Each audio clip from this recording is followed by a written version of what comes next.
In Africa, the climate crisis isn't a distant forecast. It is in the day's catch, the price of food, the resilience of our communities. My name is Joe Bongay. My work connects me to large-scale climate finance. But the truth of our reality is found on the ground. On February 6th, with my colleague Mamadou Kamara, we journeyed to meet the guardians at the front line of one of our most pressing battles, the fight for our oceans. After a brief lunch in Bambo, our drive took us through the heart of urban Gambia, the energy of Serekunda, the administrative pulse of Kanifing, all the way to the historic port of Banjul. Our destination, a ship that had sailed from Norway, a vessel not of trade, but of testimony, the Greenpeace ship. Here as part of the Sentinels of the Sea expedition.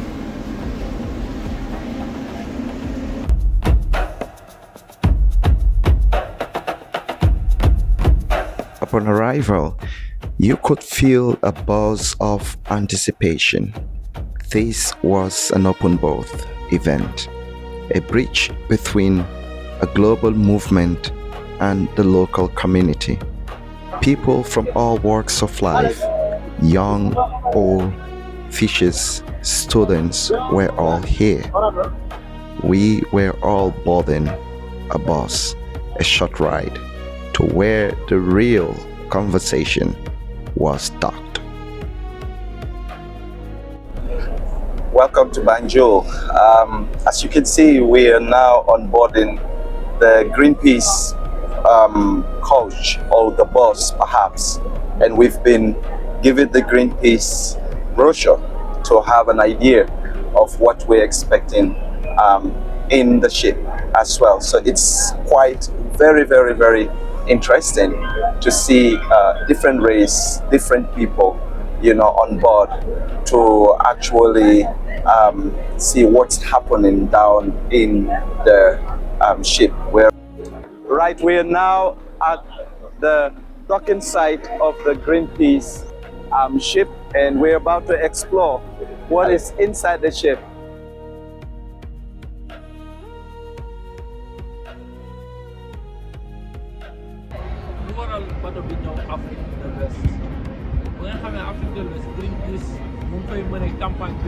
Meeting Mamadou Kali Bar made the mission clear. This was not just about protest. It was about protection, evidence, and centering the voices of those who depend on the ocean every single day. My name is Mustafa Mane, and I'm from the Gambia. I'm an investigative journalist and also a researcher, so I work with Greenpeace as a consultant. The importance of having Greenpeace here is not only to sow the boats for the people, but it means that they are here as a sign of symbol that they are going to make an impact. And working with community is the main objective. Yes, they are here and they want to protect the ozone, and ozone that will not benefit only those living within the coast, but it's going to benefit the entire Gambia and the global stage as a whole. Since the arrival of Greenpeace, we've seen a lot of community members coming here. This include the fisher folks, this include the CSOs, and this include even the media, to make sure they understand the work of Greenpeace and how best they can join this movement to make our ozone free. Yes, it's sad that we don't have government officials who are supposed to be there to grade them, but I'm happy that we have people from the Gambia administration that are here to grace the opening remarks. I expect this mission for us, Greenpeace, to connect with the local people that they have been doing for so long. And now it's time for action. And the community members also need to come and know that Greenpeace is here for them, and Greenpeace is here to work with them, because their work is very important when it comes to the ozone-related impact. Gambia is a community that is going through a lot when it comes to enforcing these laws. Greenpeace is here to empower them and complement their effort. As always, Greenpeace is always ready to partner with the local CBOs, but also with the government officials to make sure the sea is fully protected, because it's like the sea is one of the most darkest areas that you can find when it comes to enforcement. But one government cannot do it alone, and Navy cannot do it alone. So Greenpeace is here to use their resources and their expertise to connect and empower. They're not only, but they are going to train the local people on how to record data and how to record evidence when it comes to the IUU, that is illegal and regulated and unreported fishing activities in the Gambian water. So they are going to work with the Gambian CBOs to train them and equip them with this knowledge, which is very vital in fighting against environmental destruction in the sea. We hope that our work here with the Gambian fisher communities and with the civil society organizations will give more information and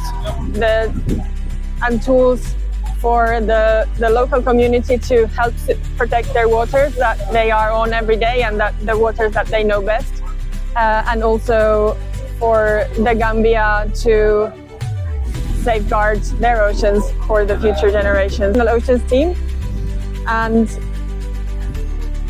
well, for more than 50 years, Greenpeace has worked to secure healthy oceans for all the people in the world and future generations.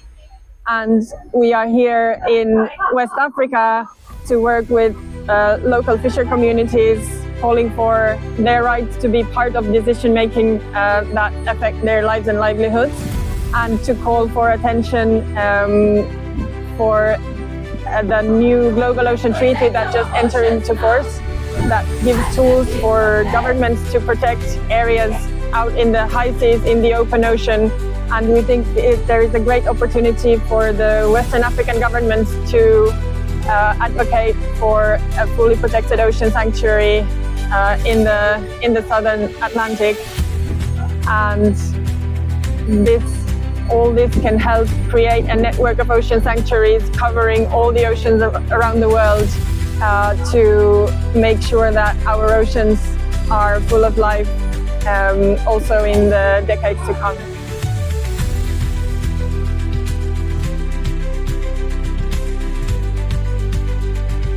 Hearing from a brave local journalist like Mustafa and a dedicated global campaigner like Laura connected the dots. This is a unified struggle, local truth and global action.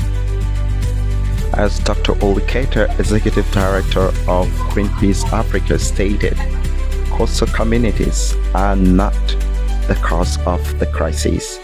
They are central to the solution. This campaign trains them to identify illegal fishing, making them active guardians, true sentinels of the sea. And as Dr. Ali Bar, the Ocean Campaign lead, reminded us during the tour, the connection is absolute. You cannot protect coastal fisheries without protecting the high seas. So, what is the call from the ship docked here in Banjul? It is a call for decisive action. To governments and decision makers across West Africa and the world, act against illegal fishing, champion fully protected marine protected areas, ratify and implement the High Seas Treaty without delay, and above all, place our communities at the very heart of ocean governance.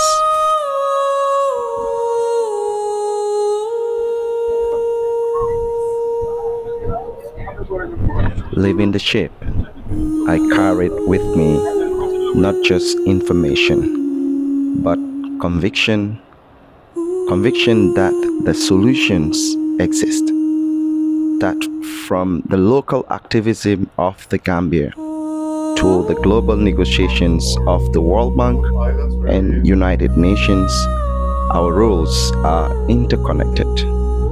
We are all, in our way, sentinels. Protecting our climate realities means protecting our sea. Our survival depends on it.